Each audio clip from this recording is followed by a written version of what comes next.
Hey there everybody, welcome back to The Indecisive Collector. My name is Nancy and it is Thursday, so you know what that means. It is another library showcase where I suggest for you all a book to read. Today's book is The Giver by Lois Lowry. I hope that's how you say that person's name because that's how I said it. So, The Giver is an amazing book that is now a major motion picture as it says on the bottom. I haven't seen it yet, but I do want to check it out. Am I expecting it to be like the book?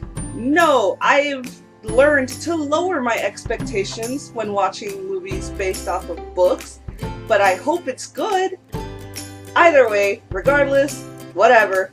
This book is amazing. It is a part of a series, which I have not read the entire series yet, but just this book by itself is a wonderful read, and I'll tell you all a little bit about how I came to read it. So, when I was in middle school, I was given this book to read, and I was like, oh, I hate teachers telling me what to read. I want to read what I want to read. So I never, really paid too much attention to it. I just remember, a baby dying. And I was like, oh god, no. Oh god, wait, spoilers. So, I remember reading this and being like, oh man, this is, kind of cool. I wish I'd paid attention, and now we have to give the books back to the library. So I decided as an adult a couple of years ago that I was going to buy all of the books I was given to read as a youngin' so that I could actually learn to appreciate them, and this is one of the books in the set that I want to buy of books I was told to read when I was younger. And this book has a lot of really crazy things in it. It's got death, it's got really creepy people being really creepy and weird about society.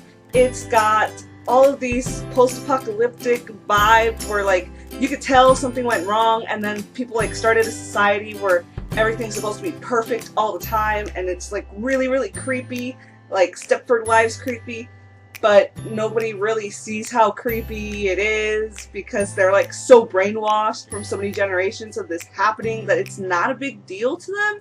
So that's how this book is super amazing. They have really captivating characters that make you feel all the things when you read this book, and I definitely recommend it for anybody who loves basically action, sort of, not really things are exploding, boom, cha, people running for their lives mostly, or trying to be sneaky snakes about hiding things from the government and such. It's actually really interesting, and it has a lot of weird psychological stuff that goes on in it, and there's a little bit of a magic, sort of. It's so strange because this is based off of a character who basically lives in a personal world. They live in a perfect world where nothing really goes bad. Your entire life is basically written out for you from the moment you are born until the moment you die. Even how you're born, who is your parent, what jobs you are meant to have based on your grades, what you do during school, how you spend your volunteer time. And I just wanted to stop real quick and apologize for how awful this book looks, but let me tell you, that's just how much I loved it.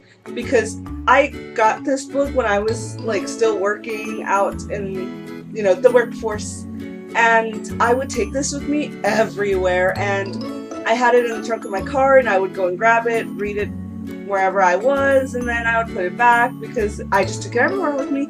And it rained one day and it got really gross, but the pages are still fine, and I promise I don't mistreat my books. I love my books so, so much. Anyways, back to the protagonist that I was talking about.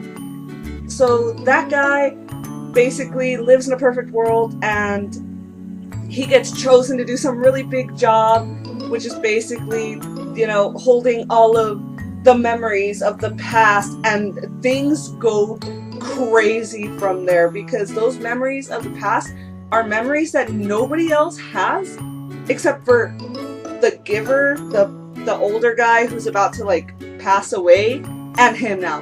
And that's it. And apparently it's really painful for him to ingest all these memories, and all this crazy stuff goes on, and some parts of it are really sad, some parts of it are really interesting, and they give you so many crazy ideas and make you really, really think about society and what things would be like if we lived in a quote-unquote perfect world, you know, where nothing bad ever happens. And it kind of shows, I'm gonna stop saying basically, because I'm gonna smack myself if I don't stop.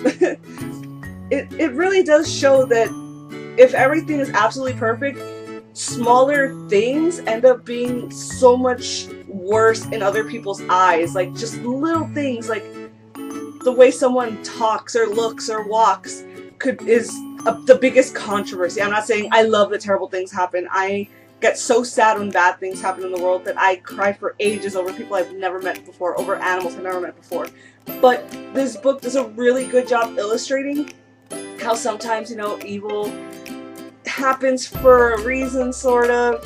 Not, like I said, not because I wanted to, it's just basically illustrating the whole ideal of, you know, even if you do something bad in this world that's little to you, in a world where everything's perfect, it could be seen as like an extremely large crime for terrible things could happen to you. You could go to prison for like littering.